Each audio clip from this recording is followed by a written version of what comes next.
That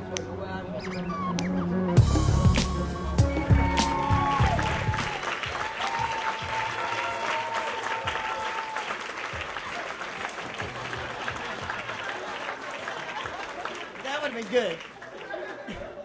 I almost sat right down. Boom. Hi, everyone. My name's Robert, and about 26 years ago, I was estranged from my father.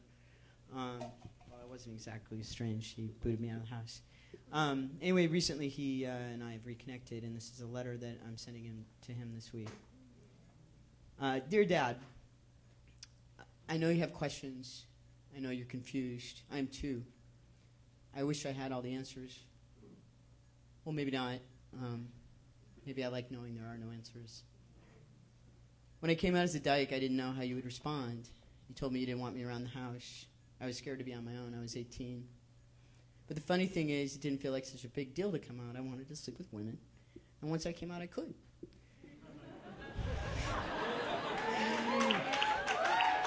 But it didn't feel right. I didn't feel seen. And for 12 years, I was pigeonholed as a butch dyke. But it just wasn't me. I remember meeting my first out trans guy. I was in law school, and there was a panel on gays and lesbians in the law. And the guy, he didn't look very gay to me. Maybe I'm being stereotypical, but anyway, anyway, he came out as transsexual, and everyone in the room stopped breathing. Or maybe I just held my breath for everyone. Coming out as trans wasn't the same as coming out for me as a dyke. I spent months squirming, being depressed, feeling scared, wishing it would go away. It was 12, 13 years ago, and it wasn't as hip to be trans then. And I was just graduating from law school, and I knew I wouldn't get a job. I knew I'd lose some of my friends, and I did. And I feared that no one would ever sleep with me again. That didn't happen.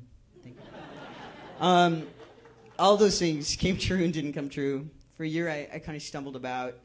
And if it wasn't for my roommate, I probably would have ended up homeless. The funny thing is that once I decided to come out, a whole new set of challenges emerged. I wanted my body to match my internal reality. Over the years, I got surgery on my chest, took shots of testosterone in my butt, and my body started to look male. But when I started to look male, people started to see me and treat me just like any other straight guy. Part of it I liked. Every time I got a shot, I could feel the testosterone rushing through my body. I wanted to eat meat, listen to rock and roll, and fuck. It was interesting. I felt like a teenage boy, and I even got pimples, no kidding.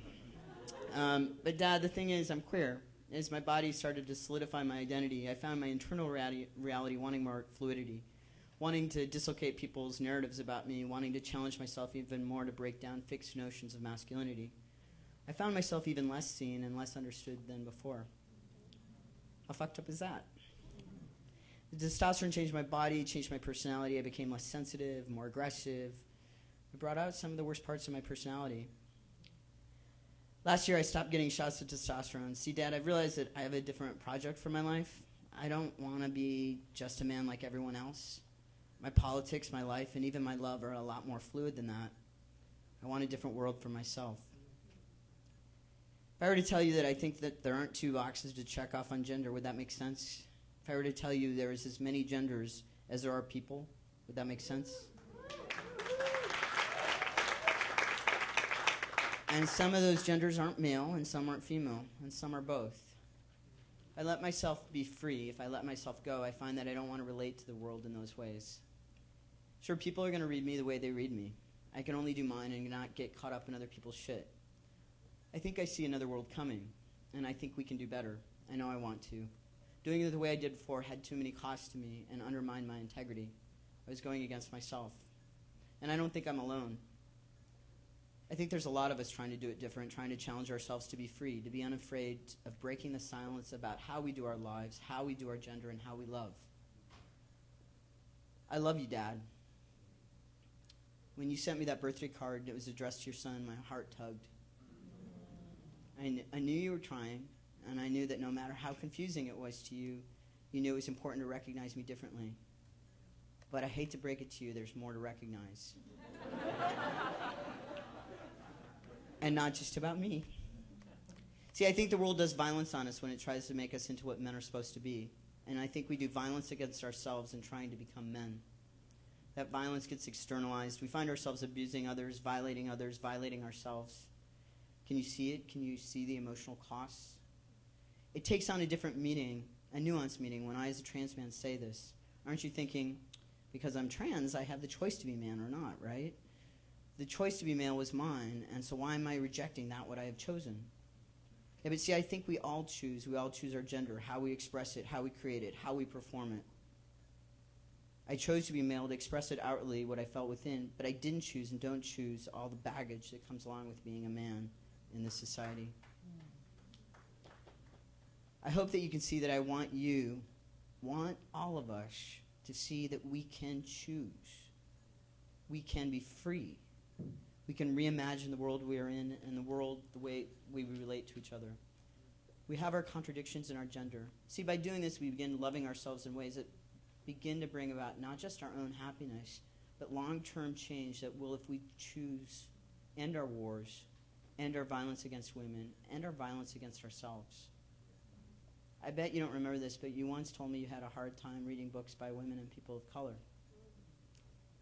That the way they think didn't make sense to you. The thing is, in this fucked up, racist, sexist, homophobic world, they're the authors that make the most sense to me. When I'm looking for a new world, I think of what Arundhati Roy said.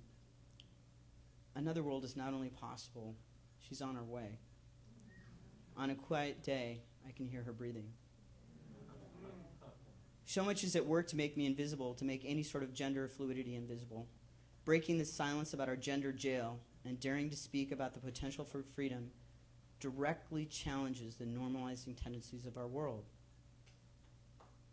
But I want to confront and undermine those who would normalize me, because my silence, our silence, does not protect us.